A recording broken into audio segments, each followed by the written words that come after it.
All right, so today we're diving deep into the fire and, honestly, the fury of the song Ishq Jalakar. And look, this is so much more than just another breakup anthem, right? It's really a story of transformation. It's about going from a heart that's just shattered into a million pieces to becoming this incredible force of nature that rises from the ashes. We're going to deconstruct the lyrics together and see how a loss that profound can forge a completely new identity. Let's just jump right in. The song doesn't ease you into the story at all. It just throws you right into the emotional wreckage from the get-go. This very first line, "My heart is broken, I have come after burning love," it's like a punch to the gut. This isn't about quiet sadness, oh no. This is an active, almost violent declaration of destruction. This is exactly where our journey begins, with a heart in pieces, standing in the smoldering ruins of a love that's been burned to the ground. So that incredibly powerful opening really sets the stage for our first section here, a beginning.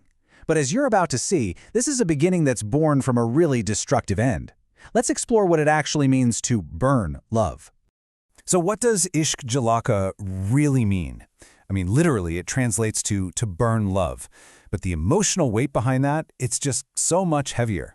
We're not talking about a love that just kind of fades away. No, this is about a conscious, deliberate act of incineration. Just try to imagine it, setting fire to every single memory, every letter, every shared moment, until absolutely nothing is left but ash. It's this final, painful act of release, a way of making sure that nothing from that past can ever take root again. And the lyrics, they give us this stunningly beautiful but also tragic image to really drive home the fragility of what was lost. Sunlight broke like glass. Just think about that for a second. Something we think of as so constant, so vital, sunlight, is shown to be incredibly delicate. It shatters. And that is the memory that's being systematically destroyed in that fire.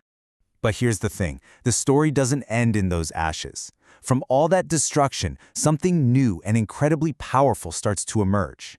And that brings us to our second section, the voice after breaking, where we're going to see how all that pain gets transformed into pure power.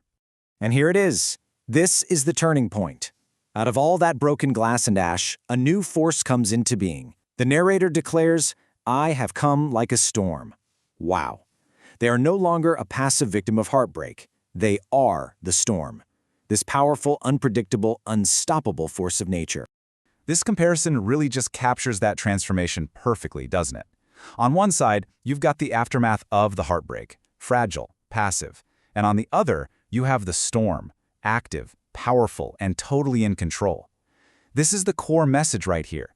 The pain wasn't just something to be suffered through, it was fuel. It was harnessed and forged into a new, raw kind of power. Now, the song uses this really fascinating, maybe even a little controversial word to describe this new courage, ayash.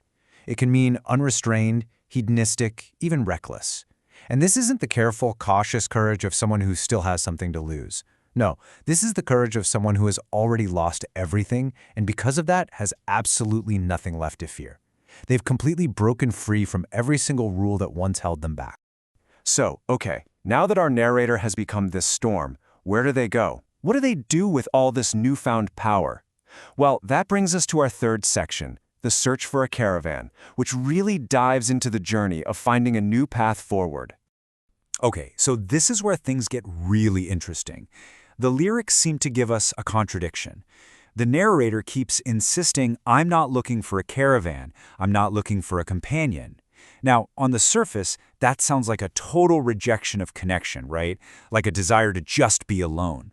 But is that what's really going on here?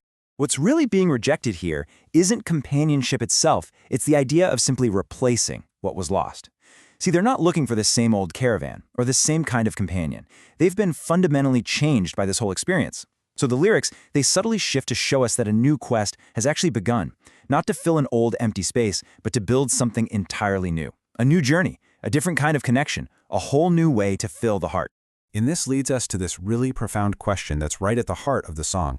Is this search for a new caravan really about finding someone else? Or is it a journey to find a new version of themselves? Is the destination another person? Or is it a whole new identity? The song just brilliantly leaves that for us to think about. This whole internal journey brings us to our final and maybe the most profound transformation. It's not just about what the narrator feels anymore, but about how they actually interact with the world. We're about to see a fundamental shift in the very way they communicate. This line, it's just so poignant. Half the words the eyes speak. What this suggests is that after an experience this devastating, words just aren't enough anymore. They can't possibly carry the weight of all that pain, that transformation, that new reality. So the deepest truths are now communicated in silence, through a glance, through everything that's left unsaid. So just think about what this means. The heartbreak was so profound, it literally changed the way our protagonist speaks. They've moved beyond simple words. Now they're relying on a more intuitive and maybe a more guarded form of communication. Because words can lie, right? Words can fail. But the eyes tell the other half of the story, the part that is now too painful or maybe too complex to ever be spoken out loud again. And that's the final lingering question this song leaves us with. It's so much more than a story about a breakup. It's really a testament to how a soul-shattering experience can fundamentally rewire who we are. It forces us to ask ourselves, how does profound loss change the way we communicate? What parts of your own story can no longer be told with just words?